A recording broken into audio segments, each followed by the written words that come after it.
Hey, hello and good morning, everybody. Welcome to another episode of Cars and Coffee with Kenny Live. If you're a car guy and you are looking for really good technical information about performance in your cars, you are in the right place. Like I say, I'm Kenny Brown, and I'm here to share some of my extensive 40 plus years in professional motorsports and building absolutely great street cars, track cars, and championship winning race cars. And today we got it's a really good episode today. We got a lot of cool things on tap. On the tech side, we're going to talk a little bit about the difference between a drag racing K member and like a street performance or a track K member, and what to look for in each. We're going to I got some things to say about the S550s to kind of dispel, get rid of some of the things we've heard on the internet. Or have been relayed to me. And we're going to talk about another 5-day transformer driving experience workshop. The first one we did went really well, and we've had a lot of requests to do it again, so that's upcoming. We'll get to that later.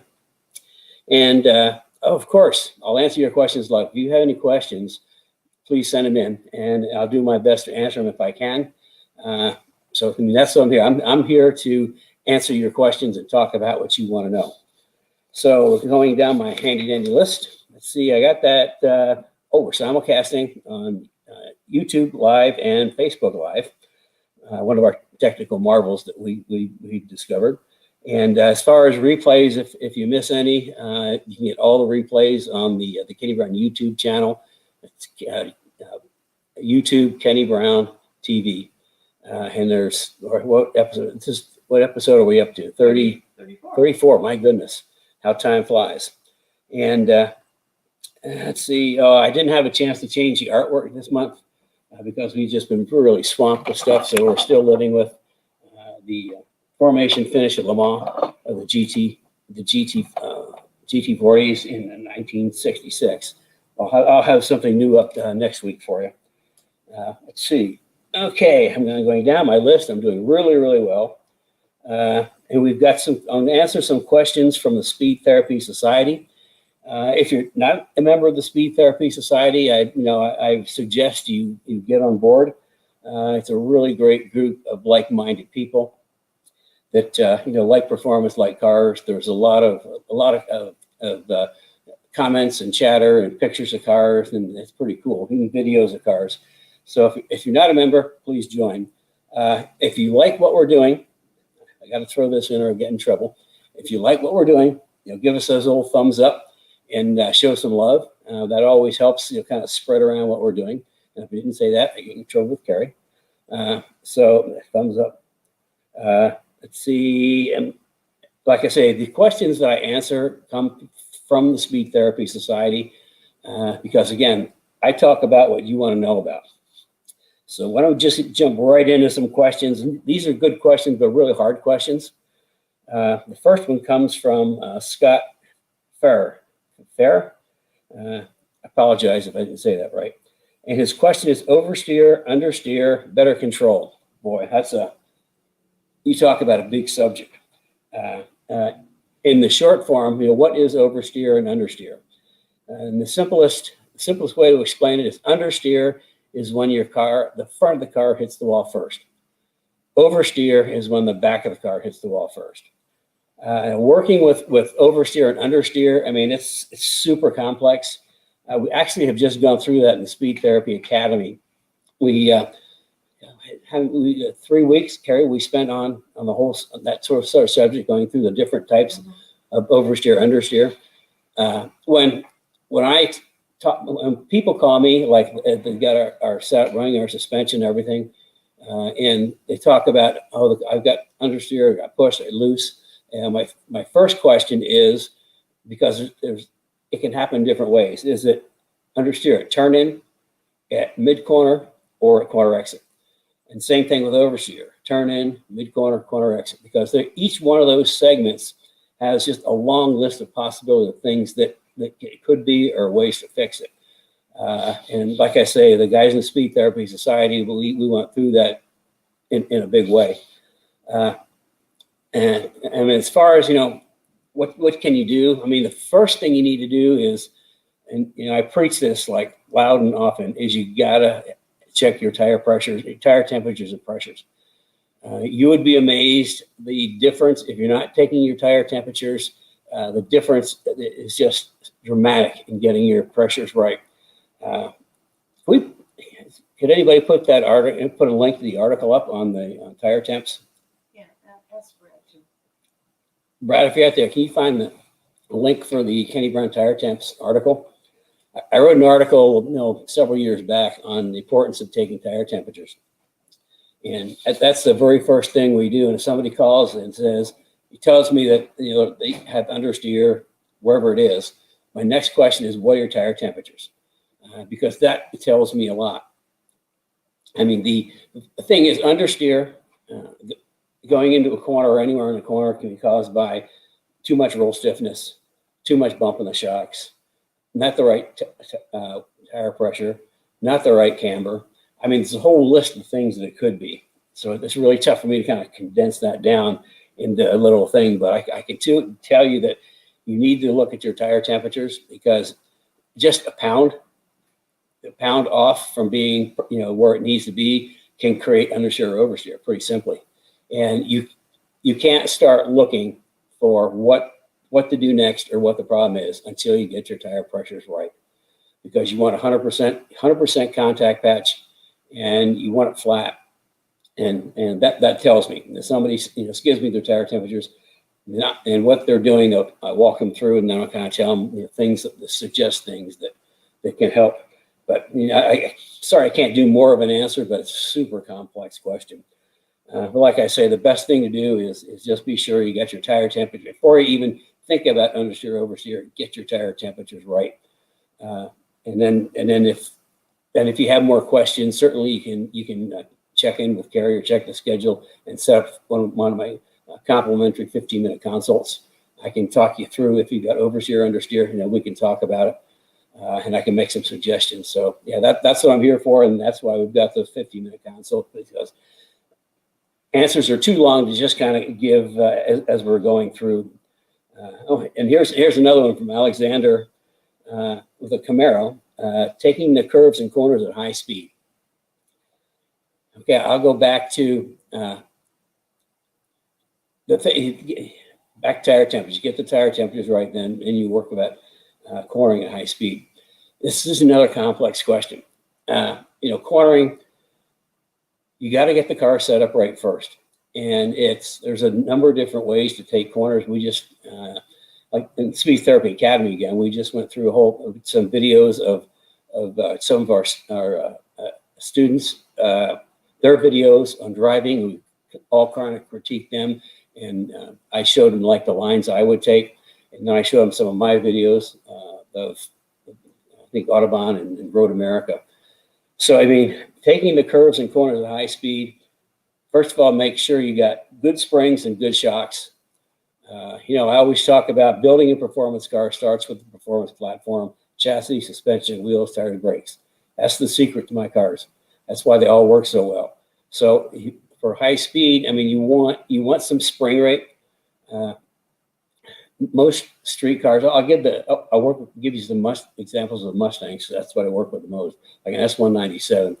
The spring rate they come with from the factory, I think it's 134, 150, something like that on the front.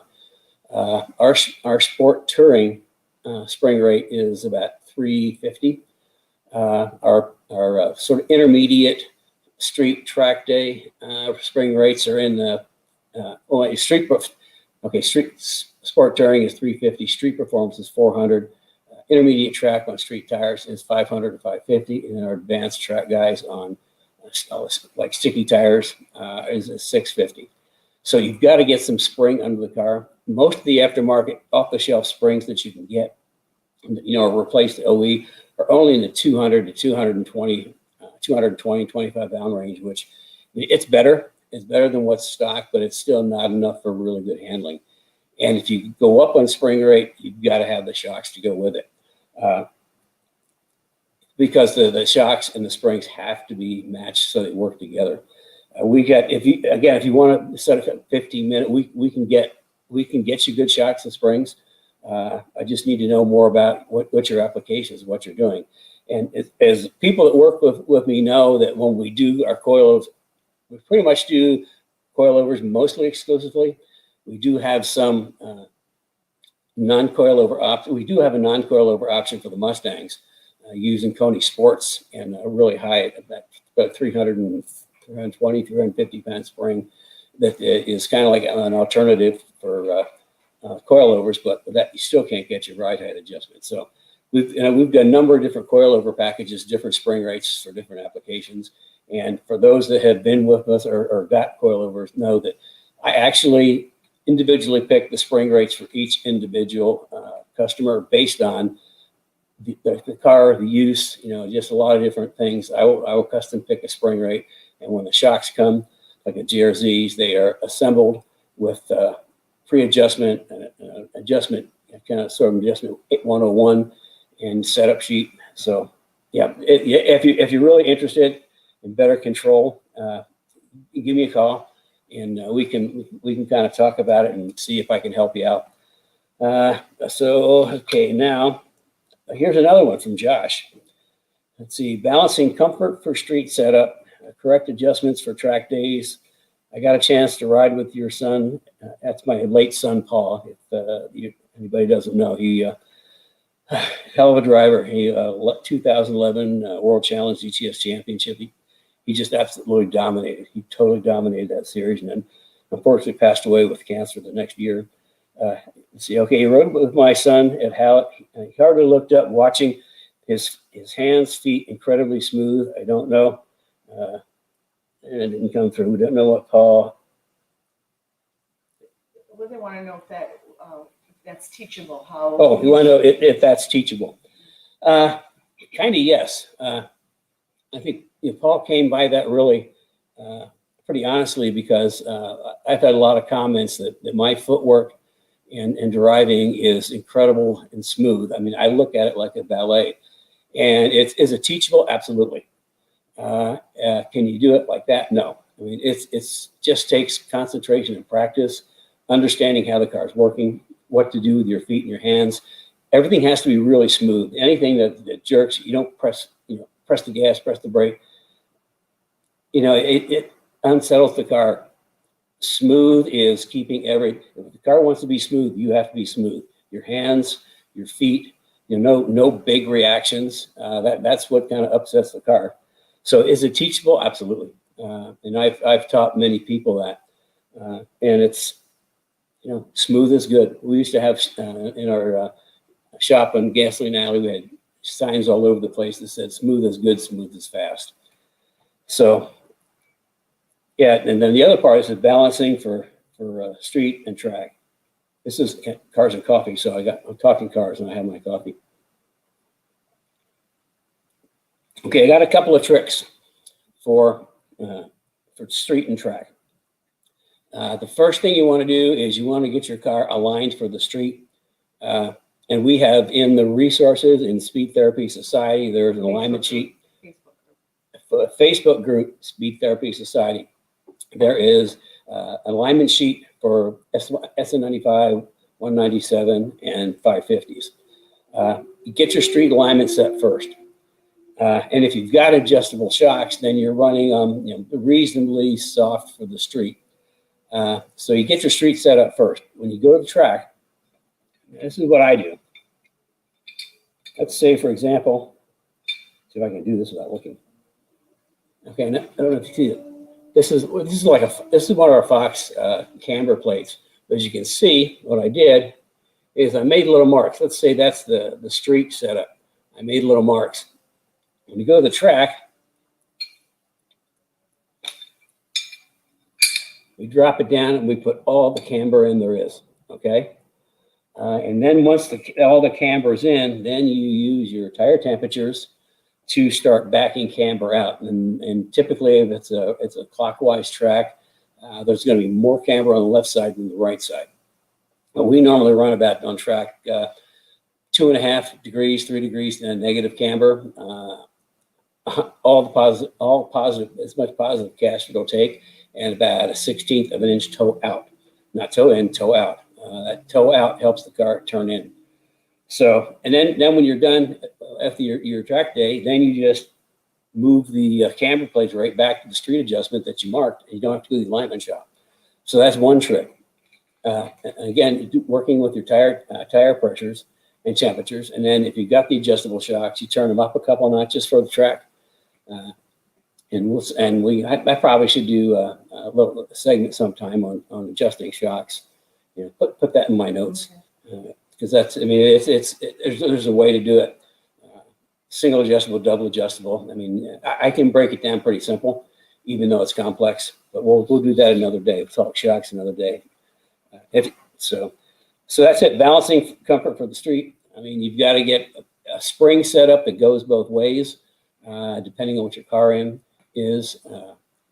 You know, if it's here's the deal. If it needs to be one of two things. It needs to be a street track car or a track street car, because the setup will be completely different between the two. Your spring rates will be different.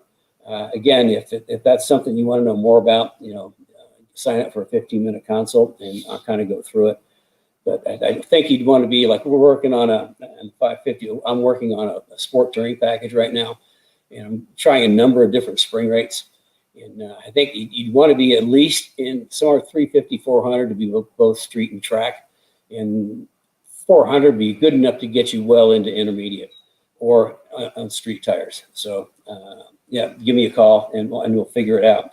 I think you get a good set of shocks and springs for you. Wow, I'm all the way through page 1 first already. Just flying along. Okay, here we go. I would have forgotten this. It wasn't written down. If you're just joining us, yeah, I'm Kenny Brown. This is Cars and Coffee Live, where I expound my extensive knowledge and experience from 40 years of professional motorsports and building great cars and championship winning race cars. Yeah, I've actually got 7 national championships in racing at the professional level. Let's see, history about Cars and Coffee. Oh, why I started Cars and Coffee is because every time I do like a tech session at a track day, I have people come up and say, man, I wish I could just have a teeny bit of your brain and knowledge. So we decided, you know, why not? I mean, I know a lot. Why shouldn't I share it with people? I know that our competitors are probably learning more than they knew before. I lost my place. Here we go. Oh, my toolbox. This little toolbox. That thing has been to just about every major racetrack in North America more than once over 40 years, and that's why I keep it. I mean, that's how I learned. You know, I learned with my hands. You know, building cars, you know, that's why I look at things very differently than most people, because I mean, I live my life building cars and racing. Let's see, we got some tech stuff coming up. Oh, here's another one. Give me more thumbs up. More thumbs up and love. For those who've been with us for a while, know all about the little notes that Carrie gives me every day, because I would forget. And if I don't forget, she walks up here with a sign and says, bang. So I'm trying to get everything so I don't get in trouble. Okay, let's get to today's episode. We're going to do a couple things. We're going to I want to show you the difference between like a drag racing K member and a track / street high performance street K member. And on the 550s, it's kind of like we've got some people that reported in that said that there was some internet chatter that was wrapping us for not having anything for the new 550 cars, and all we worked on was old cars. I mean, I'll tell you a couple of things. First of all, the worst place to get information is either in the paddock or the internet, because most people on the internet are totally uninformed. And whoever was putting them up had no idea what this company's about. We are not a parts company that just builds pretty replacement parts for factory pieces. We're a car building company first. We build the cars, and if I can't find what I need to make the cars work, we'll manufacture it. And that's what our whole parts program is. Everything in our parts program is what I use, what I put on my cars. So, I mean, we're not a parts company. We're a car company that has a parts program. So that's a real difference. The other thing, they know nothing about business. I mean, we've got the best S197 suspension on the market, and we're going to keep it that way. I mean, it's dollar for dollar. You're not going to get a better suspension than our GT4 AGS 4.0 suspension. And also for the older cars, I mean, we've got, we still support the 99 to 04 Cobras. Because I was the only one that really knew about IRS cars when they came out, and we've worked with them, and we've pretty much, if it comes to IRS Cobras, we're the only people in the aftermarket and that know as much as we do. I mean, we are the place. So, I mean, from a business standpoint, those are two good customer groups for us that we continue to support. And we also, for the 550s, I'm building 550 cars, and we'll go through a couple of things in a little bit. And it's, okay, and the details of the upcoming 5-day Transform Your Driving Experience workshop. I don't know the details. I need some help on details.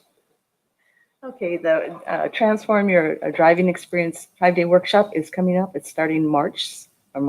Oh my goodness. I'm still in March. It's starting November 16th, runs all week long. It's at 7:00 p.m. Eastern Standard Time in the evening. And it's, you know all about the program. I'll let you explain the program, but the dates. You can sign up on the Speed Therapy Society Facebook group page. There will be links on the Facebook Kenny Brown Performance Facebook page. And there's also a spot on the Kenny Brown website where you can register for the workshop. It's well worth the time. There you go. Yeah, it's 5 days, and I think last time it ended up being 6 days. But you know, I try to go through building a performance car, how I do it, what I've learned over the years, and it's kind of like the building cars or building anything is a lot of trial and error, and over the years I've racked up lots of error. But you learn from your mistakes, and that's something that I learned from my mistakes. And if by listening to me, if I could help save you from making some of the mistakes I did, you're going to save time and money, and you're going to be happy. So that's what's happening, and that's the details of the 5-day program. Okay, let's move on to K members. The difference between and this is what we kind of do for in the Speed Therapy Academy. This is kind of a little taste of how we do the Academy.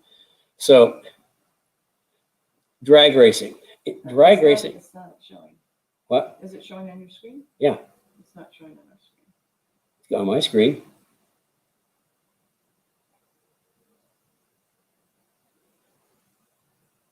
Don't tell me we have another technical glitch. Yeah, I think we're having a technical glitch.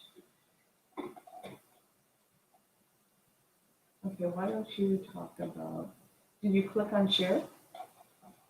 No, I bet I didn't click on share. Oh, here we go. Good old technology, and I forgot how to get out of this screen. You click escape. I just clicked escape. Oh, there we go. It's still not up. Do you see it? I don't see the share thing. Oh, here we go. I got it. Okay, okay, we're on board now. I just have to find it. Boy, this is a really small thing, Carrie. Well, that's because you're not sharing it yet. There you go. There I go. What? It's on. You have to click.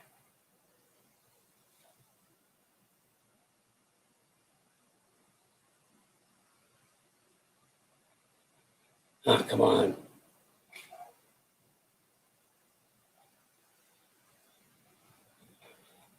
But why isn't this doing it? So why don't you talk about the academy, and I'll try to figure it out on my end. Okay, I'll talk about the academy, and she'll try to figure it out on her end. The academy is was supposed to be a 12-week program. It's actually turning into, we're going to like 13 weeks, and we're going to wrap it up here I think next week we wrap it up, and we've gone through. I take all the different subjects that we talk about normally, and we really take a deeper dive. Suspension, shocks, geometry, wheels, tires, brakes, driving. In fact, last week, the last session, Thursday, was driving. And before that, it was all the different things. We talk about the understeer, oversteer, all the different things that can impact understeer and oversteer. And I think everybody's had a really good time. My screen is bouncing around doing things. What's your screen doing?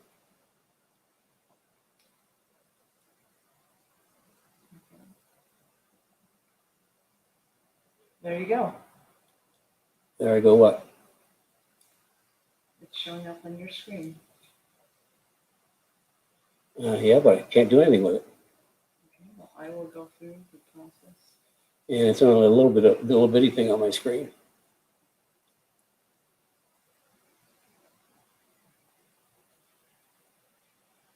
Ah, I still can't do anything. You're gonna have to do it for me. Yep, I will. Okay, this is where I have to double team this. Now it got small again.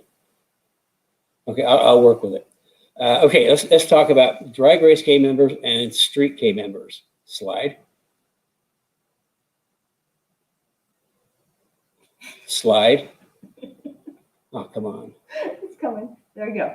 Okay, ready? Yep. Okay. Drag race K members. Okay, in drag racing, the objective is to be super light, save weight. So drag racing K member is going to be very minimal in structure and weight. And the purpose of that is, like I say, they're always looking to save weight. So, and they're only going, down a straight line down the track. So you really don't need, you don't need the robustness, let's say, of one that goes on the track. And you can see that this is a pretty nice drag racing K member and control arm setup, but it's minimalistic. Next page. And here's another one from a different manufacturer. And again, it's minimalistic. They just have little tabs for the control arms. That's your button. Okay. Next one. Now this is our SN95. It can also be adapted to a Fox K member. And you can see there's a big difference in the robustness of the K member. We're using 1.5 inch square tubing, 095 wall, really stout. We've got triangulation for the on the sides and some supports in the middle. Next page. And here's another view of it, and you can see that we don't have just tabs for the control arms. We've got buckets that are reinforced. Okay, next. And this is actually what we call the entire front grip kit for SN95 Fox. And again, you can see some real robustness in everything.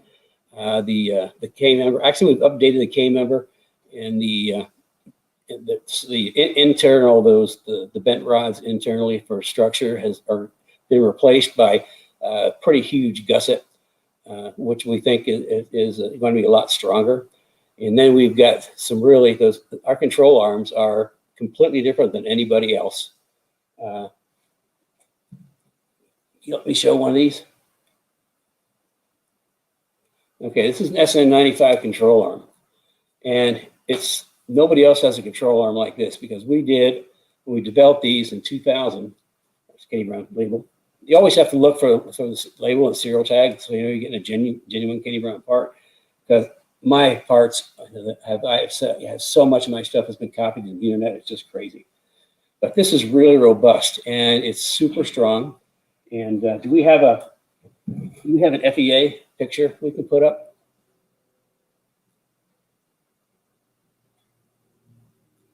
Back to the video. Back to the. Do you see it? Nope. I don't see it.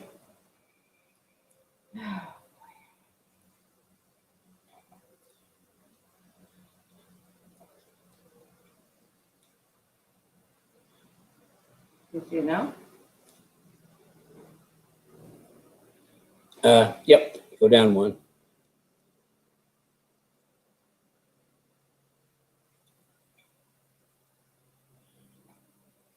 the FEA analysis isn't in there. I think this is called a do-over. Yeah, this is going to be a do-over. Anyway, I've got some FEA analysis that I can show you that really shows how strong those control arms are.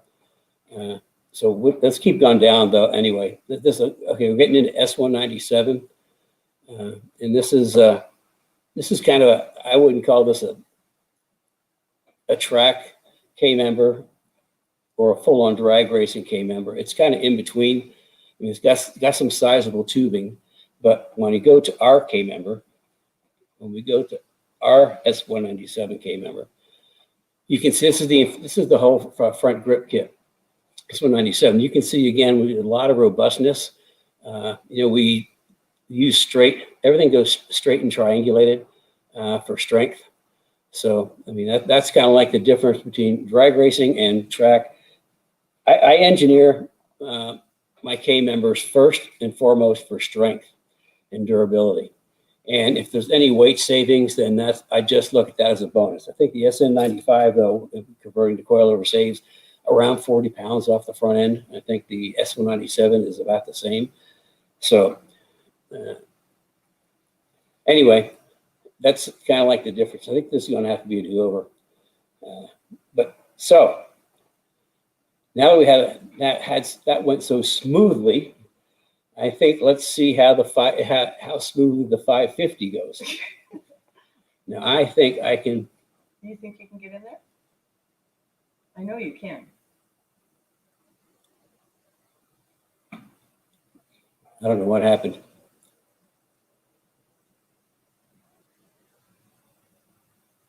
Are you? I can't control it. You had the 550 up? No, not yet. So why don't you talk about? Why don't I talk about how technology screws us up all the time? Just hold on a second. I'll get to it. I wasn't prepared for this. So I'll just twiddle my thumbs, and if I had any good jokes, I'd tell you. Well, Wendy has a question. How hot should performance tires get? Radial and slick. Okay, Wendy's asking how hot should performance tires get, the radials and slicks? It depends on how hard you're driving. I see typical track temperatures for track people are between, let's say, 145 and 170. And race tires are going to be in the same, a little more. It just depends on the tire manufacturer and the compounds. But anything in the 145 and 170 is kind of like normal for track day cars. Race tires, I think we see in the World Challenge, Pirelli slicks, maybe 170, 180. If you get the pressures right, I mean and the driver doesn't drive crazy. Like I say, the harder you drive, the more the tire temperatures are. And if you're taking tire temperatures, you're going to find out when you first start taking them, you're going to be in this range. And the more you take them, the better, the faster the car gets. Your temperature keeps moving uphill. So the whole temperature thing is pretty much driver based and pressure based.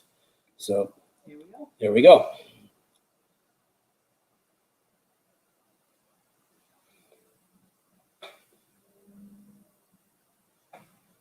So this is really not working out at all. There we go. Is that it? Yep. Ah, there we go. Yay. Okay. Is that the very first page? That's the very first page. Okay. Like I said before, the people are knocking us for not having anything for the new 550 cars. Well, like I said before, I'm a car builder first. And when I can't find what I need to make the cars work, we create it. Now, the moving up from the Fox, the SN95, S197, every new generation of Mustang is better and better. The 550s are just a magnificent car. I mean, Ford did a super job. They made it super rigid, which is good, because then the suspension works better. They got the really nice front suspension, really nice rear suspension. So the base package, it works pretty good right from the factory, but that doesn't mean we can't make it better. In the next page, now this is a GT4 CS, a club sport, and this is development. This is one of our first development cars. This is, a number of years back, and you can just tell that going around the corner, that car is planted. I mean, it is absolutely planted, and that car actually just smokes GT350s because we get better cornering speed. And here's another shot of it, I think at Road America. But we did a lot of development early on and discovered that we didn't need a whole bunch of fancy stuff to make the cars work. So that's the Club Sport, which is kind of a medium package. And the next picture, I'm introducing to Maryland. All our cars, our customers that we do, major jobs on naming their cars. The previous one was Ruby 2, and I kind of refer to Ruby Tuesday. But this one is Maryland, and this is a GT4 CSR. This is our top of the line track day / street car. And the reason it's named Maryland is that it was a really complex build, and it took a long time. We had all kinds of delays from suppliers. So and Jeff Cox, the owner, he named it, and he called it Maryland. And the reason is that it's first of all, it's that white, that three-stage white. That's really kind of pretty. So it's a platinum blonde that everybody wants to get their hands on, but nobody can catch. So that's why it's called Maryland. Okay, let's move along. So I'm just going to go through and kind of show some of the content that I put into these cars. And this is a good rear shot. I see the wing. It's a 3D wing, and you can't see there's a diffuser underneath. But next slide. Okay, here's another shot. Now again, you just look at that car, and that car is absolutely planted. I mean, it's moving fast, and it's as stable and as sturdy as can be. And I can tell you that driving that car is just an incredible experience. Next one. Here's a shot from the back showing our wing diffuser and exhaust system. Okay, next. That's a good picture too, and another good picture coming around the corner. Okay, we're getting into the parts next. Okay, take a look at these brakes. You see they got the Kenny Brown name on them. Those are absolutely the biggest brakes you can put on an S550 Mustang. That is a 15-inch rotor, and the calipers are about 14.5 inches tall. Big, huge.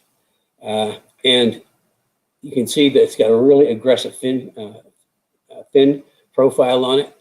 And if we go to the next picture, it shows you the rotor is actually 15 by 1.4 inches. So that is the absolute biggest caliper available for a 550 Mustang, and the biggest rotor available for a 550 Mustang. So saying we don't have anything for the new cars is just wrong. And this is what we also do for the fact, if somebody wants to keep the factory brakes on, like the Brembos, we go to two-piece slotted rotors, which cool better, and they have the slots to help vent gases and brake dust. And for the back of the car, we have a 6-piston 15-inch package for the back. It's the same six-piston calipers we've been using for years and years. Those are the calipers that I ran on Ruby, my track car, except I had the racing versions, which are lightened up and a little bit different. But really amazing brake package for these cars. Okay, next. Now we've got three levels of actually I think 4 different shock packages for the 550s, and this is our premium shock package. These are the JRZ RS Pros. They're monotube, double adjustable with a remote canister. And when we say remote canister, a lot of people don't understand what that canister is all about.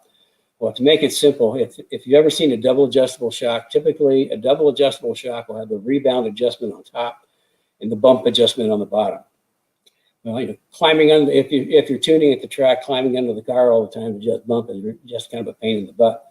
So the canister actually is the bump adjust. The canister adds extra fluid volume, and you adjust your bump on the canister. So having that like tucked under the hood where you can reach it right next to the rebound adjustment or in the trunk just makes it super handy. And this is just an absolutely amazing shock package. Again, I handpicked the springs for this application. And what we use mostly is the JRZ single adjustables, and then we've got another street performance coilover package that works really well. So, and then we've got, of course, forged line wheels. We've got a number of different forged line wheels for the 550s. We've been using forged line since that very first came out along at 94. Just amazing wheels, and we'll stick by them forever.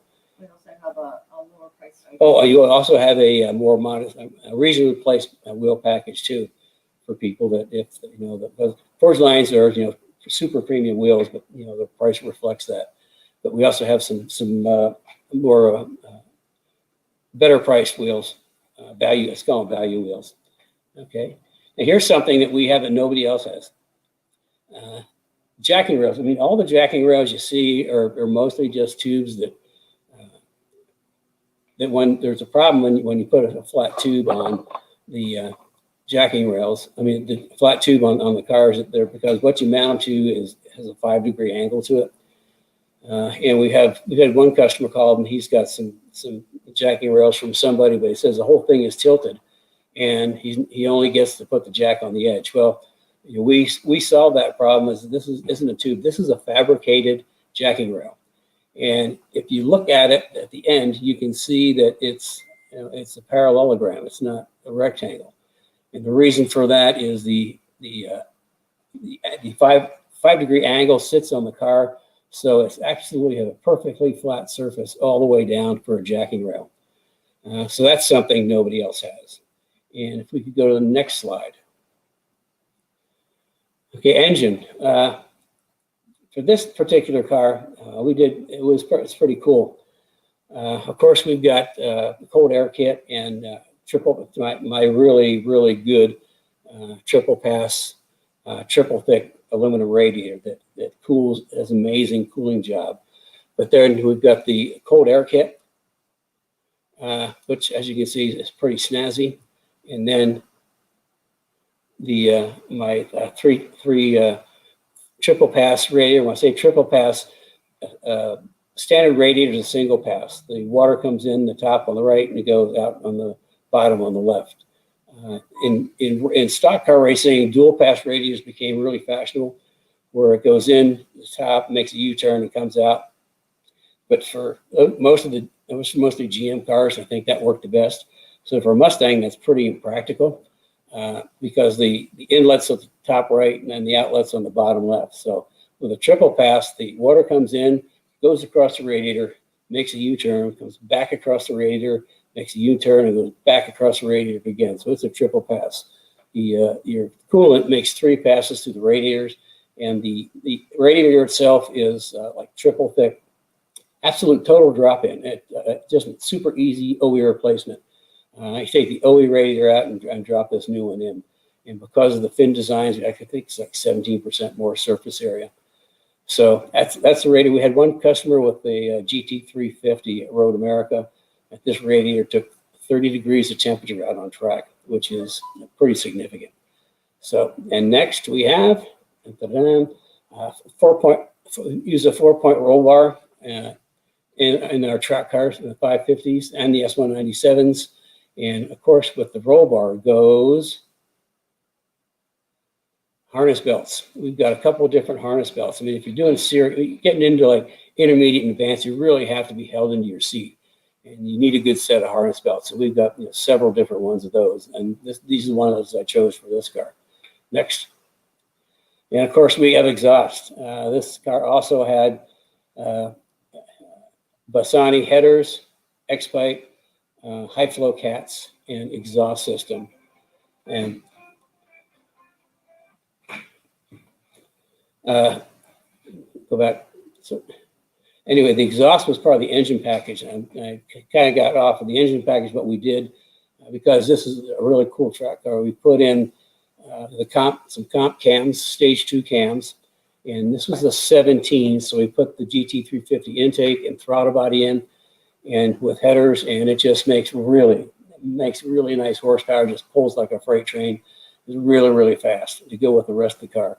You know, on the forged lines, we had, I think, 19 by 10 and 11, maybe 11 front, 11 and a half front, and 19 by 12 in the back with a 305 in the front and a 325 in the back. Trofeo R's, which are super, super sticky tires. So that, I mean, to say we have nothing for these new cars is just, it's wrong. People don't have any idea what they're talking about. Okay, we got our jacking rails, we got our struts, we got our exhaust. And also there's a diffuser in there that's a little hard to see. What's next? There's a front splitter and of course a tow hook. Anybody that's that does serious track days really should have a tow hook. This is pretty unique because it actually unscrews. So you can just unscrew it for the street and then just screw it back in for the track.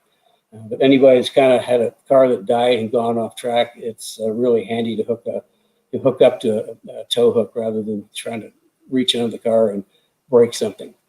And there's another shot of the splitter on the car. Makes for a pretty aggressive look, don't you think? What's next? You really can't see all of it. There's a vented hood. I put vented hoods on all my advanced cars. And those are the aero catch hood latches, which are called aero catch because they just melt right in. They don't create any disturbance. But vented hoods do two things. First, they get out the hot air that builds up in the engine compartment, which is good. And secondly, without a vented hood, as the air comes through the radiator, the place to go down. So you actually start building high pressure underneath the nose of the car. And by bending the hood out, you're relieving some of that pressure, which actually significantly improves front grip, which is, getting back to understeer, oversteer, improving front grip, helps eliminate understeer. So do you have anything left? Sure we do. This is another development car we're working with right now. This is a GT4 ST, and ST stands for Street Touring or Sport Touring. And I've been playing around with spring rates on this. We've come up with a really good set of spring rates that would be like a track street car, but not like all the way up to the CSR level. That makes the car, with the right springs and shocks, these cars just turn. It's absolutely amazing. So this is our street touring package and our sport touring package, I say. And, like I say, we build cars first. So if you've seen three different levels of cars that I do. We've got the Club Sport, the CSR, and you're making me dizzy. The Club Sport, the CSR, and then the Sport Touring. I'm a car builder. I've got lots of things for new cars. It's just I don't make trinkets. By trinkets, I mean somebody will take a factory part and just make something that looks fancy out of aluminum or something like that. That it doesn't really change anything. Like on S197 cars, every single piece that goes into the rear grip kit in S197, every piece has an positive impact on suspension geometry. So like I say, for right now, the 550s, there's some things I want to do, but that's kind of later on. But for right now, we get them set up with the right springs and shocks and brakes, and they're just an amazing car to drive, whether it's on the street or on the track. So. Okay, you ready? We're moving into questions. Mm-hmm. Okay, moving into questions. Well, this is really not going well today. But then people that have been with us for a while know that, technology is it kind of bites us in the backside more than once. Okay, so what we have is Ernie Abercrombie. He asked, how good is the rear spoiler for the 2012 Laguna Seca? How good is the rear spoiler? Well, I can't. That's a hard question. I have never seen like wind tunnel data, aero data on it, but I can tell you that it is effective. Now the level of effectiveness, I just can't speak to it. I'd have to see some CDF data. It's computational fluid dynamics. to tell you how effective it is, but I guarantee the guys at Ford worked on that, and it is better than not having one. Let's put it that way. There is effectiveness that you could feel by having one. We have quite a few questions today, so I'm just trying to get through all of them. This is from Best Dad. What is the lateral G-force measurement on the skid pad for your full kit on the 99 to 04 Cobras? You know, that's another tough question. Skid pad numbers, I'm going to tell you right now, are kind of BS numbers for most people. I can take the same car and come up with 5 different skid pad numbers just based on the springs, the shocks, and the tires. We've never actually, I've never focused on that. It's balance and getting around the corner. I can tell you that with the right tires, they're really, really fast.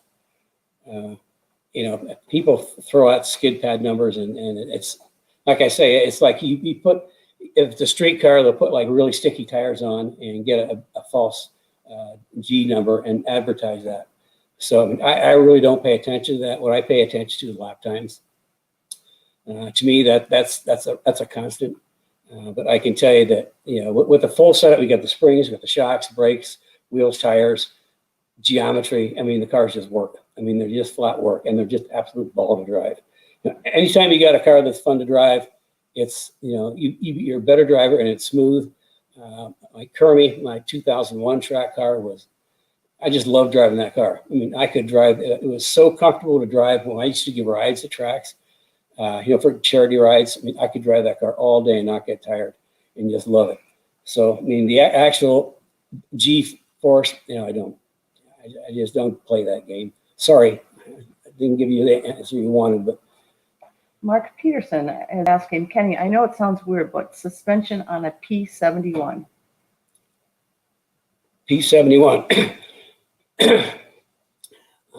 P71, that's the Panther? Yeah, okay, Panther platform. Just a brief thing on that. We started doing, high performance Crown Vics. I can't remember, maybe 99. And the way that came about is Car and Driver came to me, and they wanted to build something that looked like a cop car, but was a really hot street car. And we went through a whole development process and came up with, we refer to it, instead of Crown Vic, we call it a Panther because that's a Panther platform that it sits on. And the article was supposed to be a 2-page article in Car and Driver. It turned out to be a 6-page article called The Lounge Lizard. And it had like the front cop bumper and the cop light on the thing. And it had cop seats. It just looked like a cop car, except we upgraded the suspension. We developed our own Brembo brake package. We built our own Brembo brake package for it and supercharged it. So, I mean, that kind of like took off, and we did quite a few of those cars. And then after that, 2003, I came with a Marauder, and we just kind of switched over to that because that came with a whole different suspension. As far as the older cars, there are systems of suspension. We don't really carry them anymore. However, if you call me, I can kind of give you some direction on things you can do to improve it. But we used to, I love those Panthers. I had two myself. I had 2 Panthers. I had one of the earlier ones that was supercharged, and I had the later one that was like a street performance. It wasn't supercharged, but had all the other stuff on it. Really nice driving. Yeah, really nice driving cars. Okay, Mark Peterson has another question. He's wondering what the difference between our suspension and the BMR is. Okay, yeah, that's a tough question. Let me answer it this way. I build cars. I'm not a parts company. And everything, I focus on my background is professional racing. So the cars I build skewed towards road racing and track. The BMR people the core of their business is drag racing. So, I mean, they do some nice pieces for drag racing. I don't agree with how they do some things. Some of the things they do, I don't agree with for a track day car or a race car. But, I mean, they like I say, they're a drag race company, and what they are, they do nice things. I'm kind of a road race track day guy, so all my bits are, I got geometry first. Nobody else in the aftermarket has the geometry in a suspension that we've got in the S197. Period. Absolutely. Period. And the guys in the Speed Therapy Academy, actually, they got to know all my secrets on how I do the geometry. But that's in Speed Therapy Academy. Every week we have a presentation. That is available for them for later to view in the resource part. But the geometry one is the only one that is not available because they learn a lot of secrets, and secrets that I don't think any of our competitors really need to know because it's taken me a lot of years to develop it. The geometry in the S197 is AGS 4.0. That stands for Advanced Geometry Suspension Systems, 4th generation. Generation 1 was 1987 Celine R endurance cars that we won the SCCA Pro Endurance Championship. I won 4 championships, pro championships with those cars. And that's where I started my geometry with help from a good friend of mine at Ford. And that was generation 1. We moved to generation 2. Generation 3, Gen 3, AGS 3.0 was the SN95 live axle cars. And then generation 3.5 is the SN95 IRS cars. In every case, it's the geometry from what we started with the Celine cars. Every generation gets better and better on geometry. AGS 4.0 is the S197. And that was just a magical car for me because Ford did everything I needed. They gave me a 3-link suspension back with a panel bar. They gave me a front suspension with parallel control arms. And from there, man, I just went wild in geometry. And like I say, I've developed all this geometry stuff over years. I've got my geometry program goes back. I've had it since the early 90s. And before that, we used to do geometry. I just had to figure it out. So I got geometry. Other people have parts. So that's the best way to describe it. You want to go drag racing, you've got some good options. If you want the best track day race suspension, I think we've got it. So next. Okay, Brian West said about your Kenny Brown GT4 CSR Godzilla. So I thought that was a cute comment. Okay. I got to tell you, that car blew me away. I mean, it just turned out so good. And then let's see, Wendy has a question. I think she's referring to the rear shock tower brace. What about the rear brace between the 2 rear control arms? I don't know what she's asking about. If it's the rear shock tower brace, we've got a rear shock tower brace for the SN95s. For the 197s, it's on the list, on the development list. We built some a while back. What we're finding is the difference in the shock towers in S197s varies a lot. So we're having to change the design of the rear shock tower brace for the 197s, which it's on the list. But right now we've got a really big project of a new product that we actually is patent pending. And you'll be finding out about that in the weeks to come. The Speed Therapy Academy guys know. In fact, a lot of them already signed up for it. It's a new rear suspension that is absolutely world-changing. Okay, and I think this, Wendy corrected this, so I'm not sure. She said, she says, no, the back of the subframe is what brace that goes between the back of the subframe. Back of the subframe. We'll have to just ask her about that. Yeah, I'm not sure. Okay. And then Mark Peterson said, freaking sweet, Kenny. And Chris Melito said, forge lines are awesome. Low weight for not that much. And Chris Melito asks, Chris, you are commenting a lot here. That's what we get about you. No trinkets. And then he says, how long would it take to build a CSR? Well, I'll tell you, the first one through took a long time. Because it was so many parts and so complex, and that was about a time where we had real big delays with the suppliers. But I would say, actually building it doesn't take long. Getting the parts is what takes all the time. Especially with COVID. And especially with COVID. So I would say no less than 3 months, maybe as long as 6 months. Just because of parts. Just because of the part situation, getting, when you've got, bill of materials that's as long as your arm, there's a lot of suppliers you have to depend on. And we have great suppliers, but like let's say with Bear right now, that we're exclusively use Bear brakes. They are so busy that we wanted Rick from Bear to speak in our master class for the Speed Therapy Academy on brakes, but he's just so busy, he can't even find the time. So that's what we're kind of running into. But yeah, I'd say at least 3 months. But what we'd want to do is start collecting parts well before we got the car. So just, it probably take 3-4 weeks, the actual build, and the rest is just getting parts. Okay, Brad says, I have Kenny's full front and IRS rear suspension. Trust me, it's easy to embarrass expensive supercars.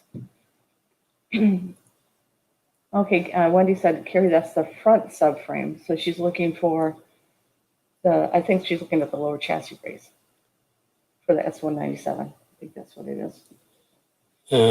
Front subframe. Brad says, Wendy is referring to the engine cradle K-member, I believe. Let's play Stump Kenny. Yes, Stump Kenny. Wendy, why don't you just give a call in and we'll cover it next week. Okay, and then we had one more, Anubis. Okay, Anubis has the full rear grip kit and front grip kit on his car. He said, you mentioned your new rear kit coming out of development. Is that in addition to the current kit or a new complete replacement?